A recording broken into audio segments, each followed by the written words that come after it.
Les SMS de Charlie Kirk révélaient. Les gens s'empressaient de prouver que son héritage était tout sauf catholique, n'est-ce pas? Il était profondément judéo-chrétien. Et ironiquement, c'est sur le judéo-christianisme que je le contestais personnellement, en privé. Je lui parlais des pressions politiques qui en découlaient, du sentiment que j'avais à cause de l'an dernier, car cela me semblait plus une secte qu'une véritable théologie, ou une religion, ou plutôt un aspect religieux.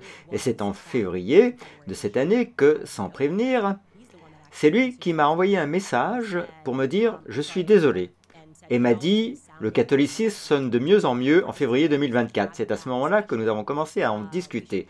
On devrait en discuter bientôt. Le catholicisme a l'air de mieux en mieux. Je lui ai ensuite proposé un tableau montrant comment l'expression judéo-christianisme est en quelque sorte associée à l'événement de la nation d'Israël. Et nous en avons discuté. Nous en avons beaucoup parlé, j'étais ravi, comme je l'ai dit, et j'étais honnête qu'il assiste à la messe, d'accord, mais je tiens à répéter que Charlie n'allait pas à l'église de Rob, il allait à la messe. J'ai donc trouvé quelque peu malhonnête que le pasteur Rob McCoy m'ait demandé d'arrêter d'enquêter sur tout ce qui s'était passé avant l'assassinat de Charlie Kirk, ou du moins de me demander de suspendre, ce qui serait... Bon, je vais vous rafraîchir la mémoire. Voici ce que le pasteur Rob McCoy a écrit sur son Instagram après que j'ai révélé la désormais tristement célèbre réunion des Hamptons. Il a écrit ceci: « Charlie Kirk était mon ami et j'étais son pasteur. Je tiens simplement à dire ceci à propos de Candace Owens. Charlie Kirk était un ami de Candace et n'a jamais parlé publiquement d'elle en mal, même s'il était en désaccord avec elle. Il n'a jamais entretenu de ragots d'insinuations concernant Candace. J'aimerais seulement qu'en ce moment tragique de deuil, elle soit l'amie de Charlie qu'il a été pour elle. Il n'aurait jamais traité Candace ni sa famille de cette manière, si Dieu nous en préserve. Cette tragédie avait été la sienne. Un ami aime toujours. » Proverbe. Maintenant, je tiens à être très clair. Si Charlie était un de mes amis, j'espère vraiment que si j'étais assassiné devant le monde, il le ferait, qu'il ferait tout pour découvrir ce qui s'est réellement passé ce jour-là. Ce n'est pas un ami, ce n'est pas quelqu'un qui garde le silence face aux mensonges du gouvernement fédéral. Ce n'est pas un ami, c'est de la manipulation émotionnelle. La famille ne peut pas vous laisser découvrir qu'il a tué. La famille ne peut pas vous laisser enquêter sur ceux qui faisaient pression sur lui en coulisses. C'est tout simplement, ce n'est pas bon pour la famille, ça me dérange. Je dois être honnête, vous, ça me dérange. Je n'aime pas ça, je n'aime même pas ça. Pour un profane, il se présente lui-même ou présente Charlie comme un fidèle actuel, un fidèle de son église. J'ai souvent l'impression de l'avoir ressenti cette année, comme si ces pasteurs n'étaient pas aussi honnêtes qu'ils le devraient. C'est ça, le sentiment que beaucoup de pasteurs ne se soucient pas vraiment de la vérité. C'est ce que je dirais. Il faudrait donc se concentrer sur ses motivations. Pourquoi a-t-il décidé de publier ça après que j'ai révélé la réunion dans les Hamptons? Eh bien, sachez que la plupart des gens le font. Son fils et sa belle-fille travaillent tous deux.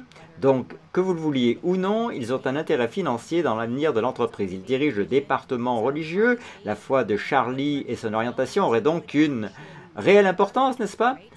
Ce serait vraiment important si Charlie et moi avions dit déciderait un jour de devenir catholique, il aurait eu des conséquences financières. Pour être clair, je n'ai jamais eu de conversation sur le fait que Charlie était en train de se convertir, d'accord? Mais Rob en particulier savait pertinemment que Charlie en avait assez d'être harcelé par Israël. C'est ce qui me dérange tant chez cet homme. Qu'il laisse ces gros titres que le pasteur de Charlie s'exprime. Vous savez, il écrase Candace à cause de ce qu'elle a dit. Ce qu'elle a dit, je n'aime pas ça, il savait.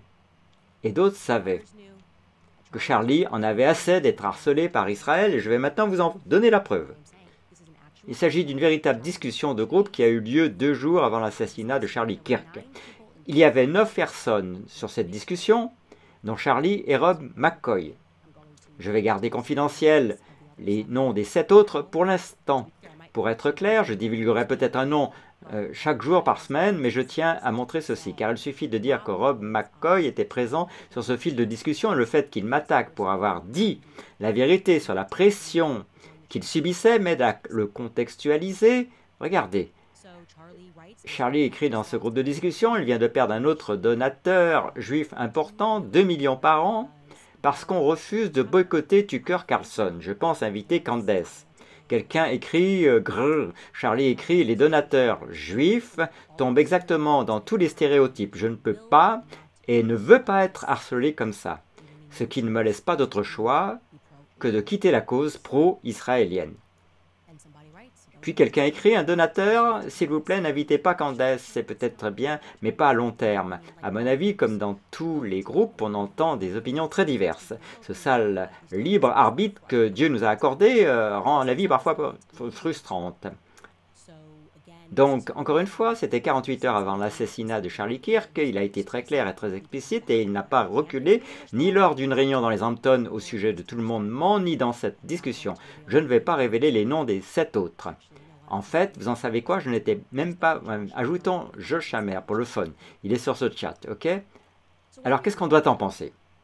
Bon, maintenant que je vous montre ça et que je vous prouve que les conversations étaient réelles, je veux que vous réfléchissiez avec beaucoup de patience pour accepter ces mensonges qui circulaient et les fausses déclarations de ceux qui prétendaient que j'étais juste boosté à mentir sur Charlie et la pression qu'il subissait, les attaques subies, mais aussi Megyn Kelly pour avoir essayé de dire la vérité sur ce que Charlie traversait réellement.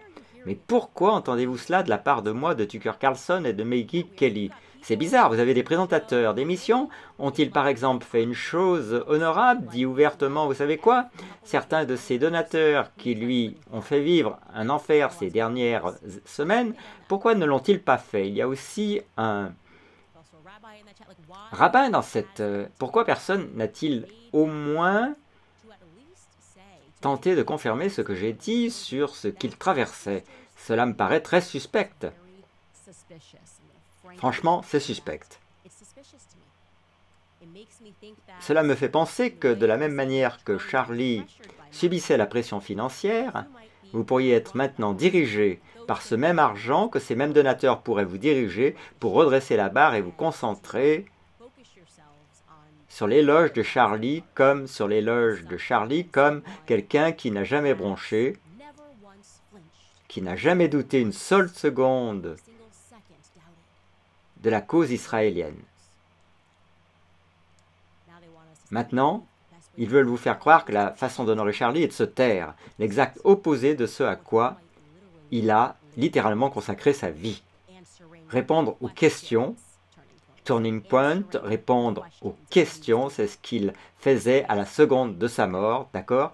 Et nous ressentons tous la même chose, nous ressentons tous spirituellement la même chose. Alors je vais le dire, ils ne sont pas en deuil, n'est-ce pas? Ce n'est pas à nous de décider comment les gens vivent leur deuil, mais je dirais sans équivoque qu'il ne faut pas faire le deuil en mentant aux autres. Sommes-nous tous d'accord qu'il ne faut pas faire son deuil en mentant